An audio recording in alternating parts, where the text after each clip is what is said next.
Hey guys, Jonathan here with Florida Turf Pros. In this video, I wanted to drive home a point that I've made in a previous video. Recently, I've done the top 10 tips for starting a lawn care business. So if you're new to the industry, check that video out. But I want to drive home a point in one of those items that I talked about. In particular, it was the point about, I don't remember what number it was, but I talked about becoming the best at one thing in your market. Becoming known for doing something really well instead of being spread out and doing a bunch of things just average, being the absolute best at one particular item. And I want to share with you a story, something that happened this weekend that just kind of drives home that point. And it was a little success story for me, and again, it's just to kind of reiterate the point of really truly doing something really well. So we were out doing winter cleanups this Friday, and today's Sunday. I'm shooting this video, but it was Friday that we were doing this cleanup. And this property, it's a nice home in a nice area, but there's leaves in the lawn and the pine straw needed to be replaced. But you look at the property and you're like, you know, if we really put in the effort on this place, it's going to be a drastic difference whenever we're done here. So I took a picture of it, and I just remembered, so I'll post it to this video just to get an idea of what I'm talking about for frame of reference.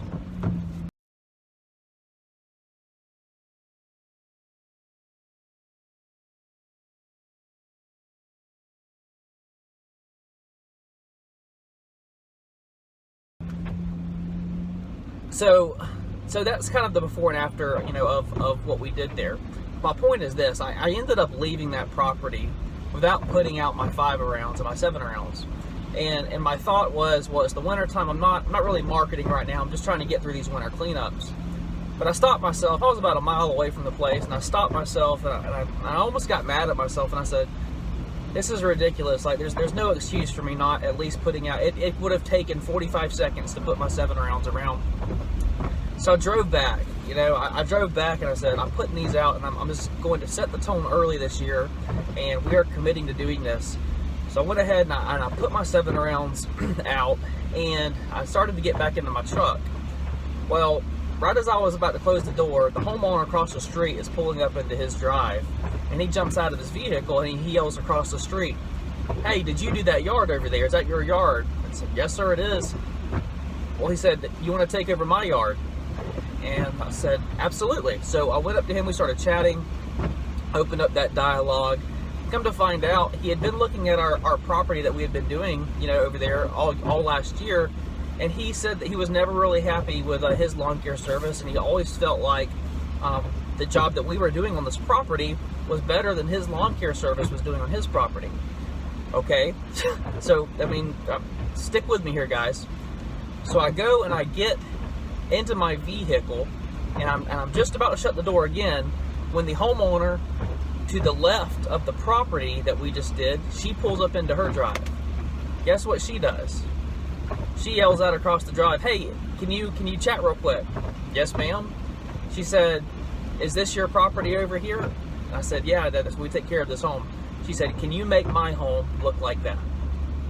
And I said, "Absolutely." Gave her a price for a winter cleanup. She's on the schedule now for that, and she's on the schedule for full maintenance starting in the spring. Again, you know what her story was?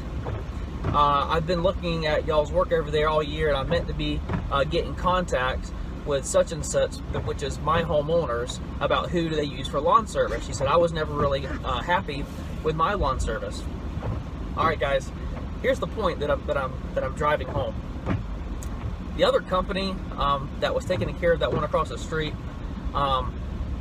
they're a big company in our area, and they do a lot of things pretty good. But the advantage that I have is that we don't do everything, but the items that we do, we do them to the absolute best of our ability. And whenever we leave a property, I don't want to feel like, man, we could have done a better job on that. We truly do the absolute best that we can do, and we really try to be the best at one thing, and that's taking care of homes and providing quality work for residential homeowners, and just doing the absolute best job that we can every single time. It's very easy to do, you know, just a good enough job to not get you fired, which is exactly what that other company had done. They had done good enough work. They didn't get fired. They weren't doing bad work.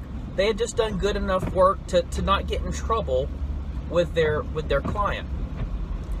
But it left the door open for the small guy. It left the door open for the company who was going above and beyond and just wowing their clients. I say all that to say this, guys. It's so important to, I don't feel like I drove that point home well enough, that you can compete with the big guys if you just absolutely kill doing one thing. You can absolutely compete with them, and you can absolutely beat them in certain segments of the market. The trick is you just don't do everything. You just do one or two things just really, really well. And I wanted to stress that to you. It's the reason I shot this video, is just to kind of share with you a mini success. And it just so happens that, as I was shooting that video, all that happened kind of on the same day, and I just wanted to share it with you just to drive home the point. Anyways, guys, hope you enjoyed. Stay consistent with those 5 rounds and 7 rounds. Don't get lazy with them. They work, man. Do quality work. Neighbors are they're watching. They're watching what you're doing, and then whenever you put out your postcards, guess what? They know that you've been over there doing quality work. Those postcards are going to work. Stay consistent with it, guys.